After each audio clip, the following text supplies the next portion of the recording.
Hello everyone and welcome to another episode of I've Been Playing, where today we're talking about Ghostwire Tokyo. Ghostwire Tokyo is an action-adventure borderline horror game released on March 25th, aka this past Friday, by Tango Gameworks and Bethesda on PS5 and PC. You play as Akito, accompanied by the spirit named KK, and by accompanied I mean kind of possessed by, and as one of the last quote-unquote living humans in Tokyo, specifically Shibuya, you are tasked with cleansing the area of the fog and the visitors, the creepy supernatural enemies that have invaded, apparently thanks to this mysterious villain in a hannya mask, which, if you're not aware, is a type of no-theater mask that symbolizes generally a demon. You also, among other things, have to clear up supernatural growths and collect spirits that have been left behind after people's bodies have vanished, because people have just been disappearing, leaving behind their clothes and various assorted items they had with them. So hopefully they'll be able to return once everything is over and done with and cleaned up. A lot of the gameplay is based on various cleansing wards and hand seals, different hand gestures which you can perform. I'm playing on PS5 with either the right thumbstick or the touchpad, and you fire different types of elemental magics out of your hands in order to weaken and finally kill, I guess, the enemies. So far, I have, from what I can tell, the only types of offensive elemental magic that you get in the game, based on air, water, and fire. There's also a shield, which I always forget about, but it is also there. There doesn't really seem to be any sort of elemental damage benefits from any of them, or enemies I've come up against so far that they don't really have a weakness to one specific element. It's not like Pokemon where you're trying to pit one type against another for a strategical advantage. It's just different fighting styles, from what I can tell. For example, air is a rapid fire kind of a spell.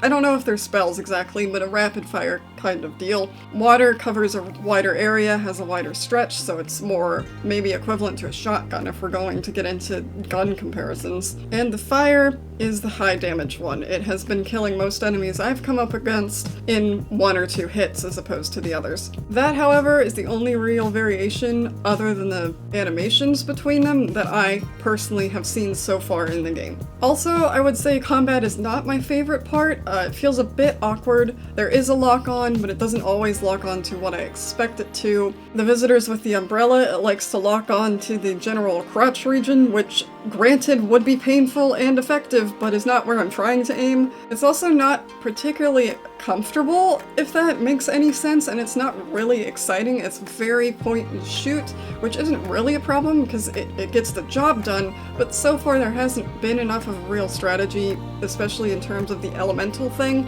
to make it feel like anything particularly special. You can sneak around and take visitors down from behind, which allows for a little bit of varied gameplay, but there doesn't really seem to be much else to the combat, which is disappointing, because a lot of the marketing focused on this combat angle. And you are doing a lot of it in the game, so I feel like there should be more care there, and maybe that comes into play later. That, though, is probably my least favorite part of the game. Everything else I personally am really enjoying. It's another in a recent string of games I've played, like Persona and the Yakuza series, where you just kind of wander around Tokyo for a decent chunk of the game, and it really makes me want to go back to Japan, because the cityscape of Tokyo is really accurate, really vibrant, even though there are no people around. Not yet, anyway. They're just animals, which, of course, you can pet them, and then you can read their thoughts, thanks to the spirit companion, KK, as in his initials are KK. I'm sure we'll get more backstory to him eventually. There are also Nekomata who run the shop, so, you know,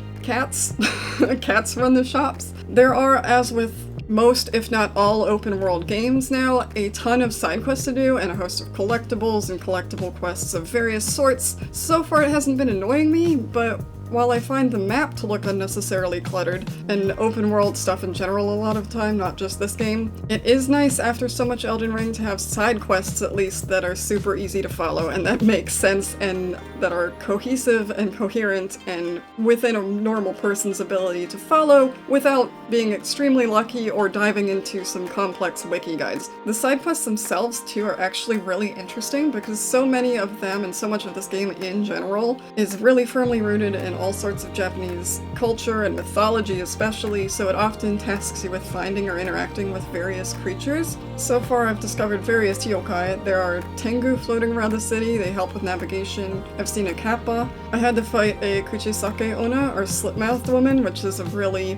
well-known Japanese scary thing, and it was horrifying, and it seems like that's a regular enemy that will come up, so that's exciting. There are also a whole bunch of ones that even I haven't heard about, and I say even I because I have a degree in Japanese language and culture, so a lot of this is right up my alley, which is part of the reason I'm enjoying it so much. But there are a lot of mythological things that even I'm not aware of, such as the thing called Sashiki Warashi, which is a childlike yokai, child-presenting yokai. It's a child that either gives you luck or gives you bad luck. I guess it gives you luck either way, but it's either good or bad luck, depending on how nice you are to it. There's one side quest, it's sort of a collectible side quest, where you have to find tanuki hidden around the city who've disguised themselves as other objects, and the only way that you can tell that they're tanuki and not actual objects is that the object will have a tail sticking out on the side, which is adorable and ridiculous, and I absolutely love it. And the best thing about all of these is that, especially because some of these things are not very well known outside of Japan, and possibly a lot of these things aren't well known outside of Japan, there's a lot of explanatory text for each type of enemy you encounter, like every type of enemy you encounter, and every yokai you encounter, and how it stems from Japanese society, and Japanese lifestyles, and the mythology, or some combination of all of these things. It's genuinely interesting text that you want to read, because you come up against something and you're like, well, where the hell did that come from? And then it fully explains it. It explains all the districts of Shibuya and Tokyo I've been wandering around so far, what they are, how they're related. Some of them are pretty famous, like the Shibuya Crossing, and others maybe aren't so much, or are a little specific to the game maybe. There are also some of the collectibles you can get are like very kind of traditional Japanese art and stuff like that. So it's as much a learning about Japan experience as it is everything else, and I would find it fascinating, but I do find it fascinating.